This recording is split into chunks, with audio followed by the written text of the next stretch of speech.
I did lose some weight last summer. Thank you. I did. Well, I had my appendix removed. Well, it still counts. I didn't know what the appendix was, and since I'm an idiot, I just pretended like I did. The doctor was like, "We have to remove your appendix." And I was like, "Both of them?" Luckily, he thought I was kidding. He's like,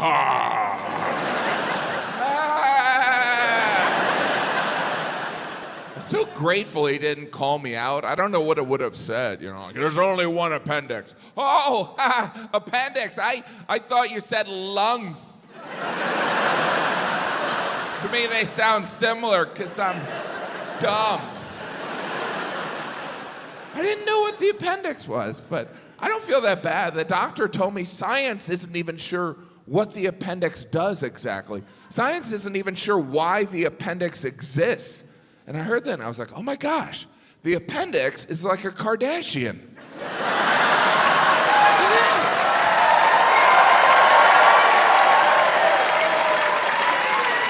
Think about it. It's a mystery to everyone. But for some of us, causes excruciating pain and needs to be removed with a knife. Obviously, I'm not promoting violence against any of the Kardashians. Just the mother. There's always one person that gets too into that joke. Yes, kill the mother. Kill her and smear her blood on my face. I think it's strange science doesn't know what the appendix does. That means nobody knows. You never hear science doesn't know, but Earl has a theory. Earl, when you were cleaning the toilet, you mumbled something.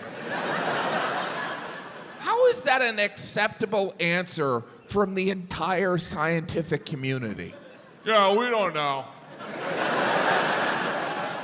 Well, back to cloning everything. And they just remove the appendix. That's the solution. Take it out. We don't know what it does. And it's fine. But the first time they did it, we removed your appendix. Let's see what happens.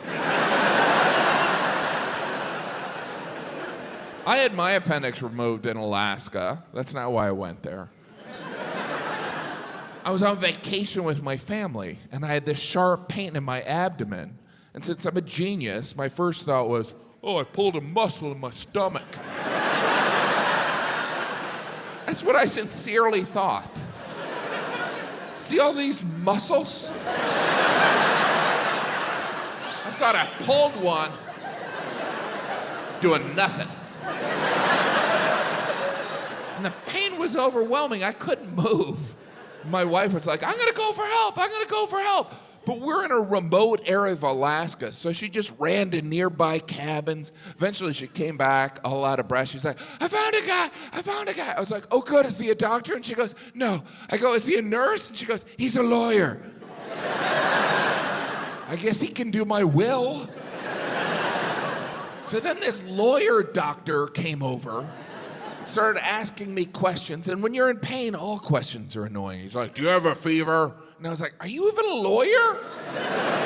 He's like, is it a dull pain? There's nothing boring about this. Eventually, I had to be airlifted on advice of counsel. I was airlifted, which was embarrassing, because unlike a heroic airlift of someone from a natural disaster or a wounded soldier, I was just a fat guy with a tummy ache. The helicopter pilot was like, wait, your stomach hurts? Yeah, it's real sore. Do you know how much it costs to rent a helicopter? But my tummy hurts.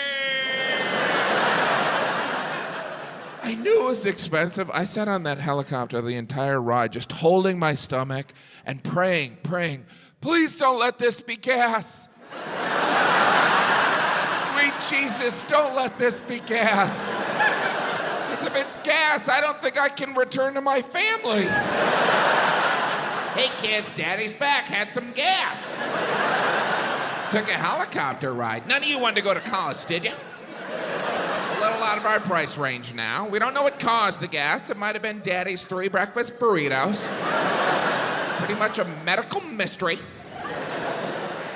I was airlifted to the closest hospital. They removed my appendix. They did a good job. I mean, I'm female now.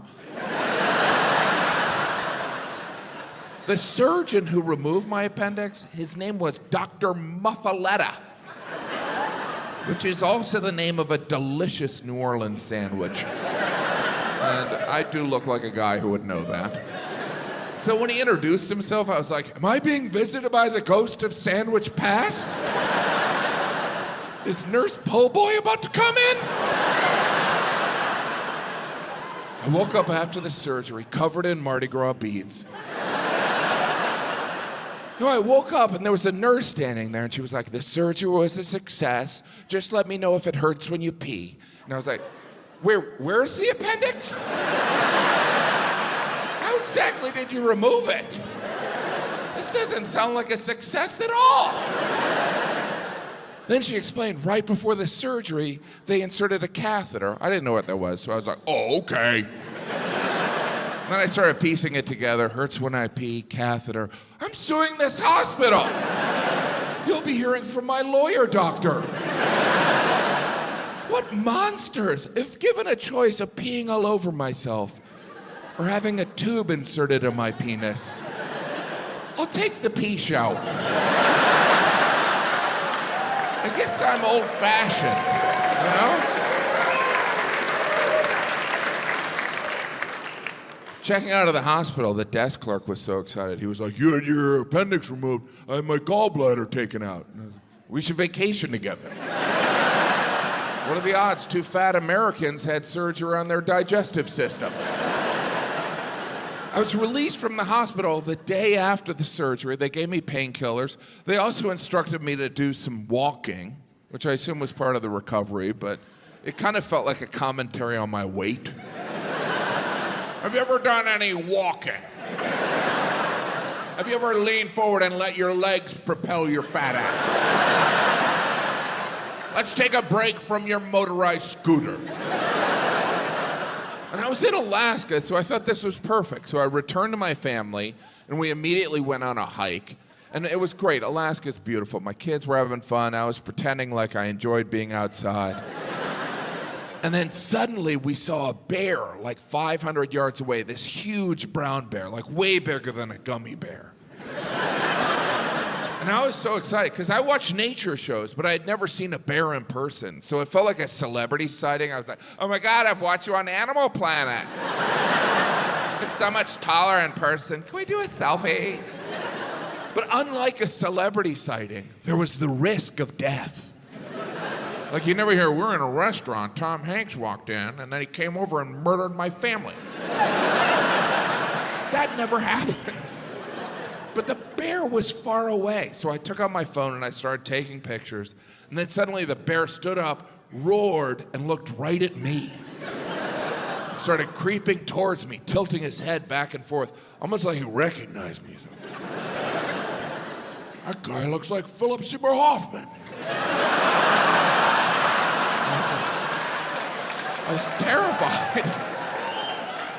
Luckily, we were with a tour guide, and I looked at him, and he goes, don't worry, I have bear spray. And I was like, do you have anything stronger? Like a bear gun? Because I don't think this bear's approaching to get his hair done. And the bear kept coming. And then suddenly the tour guide goes, okay, I want everyone to start walking backwards slowly. Walk backwards slowly. I guess so the bear could catch up. So we started walking backwards slowly. By then, the bear was in a full sprint. I had surgery 12 hours ago, so I smelled delicious. I was also sunburned, so I probably looked like a giant land salmon. The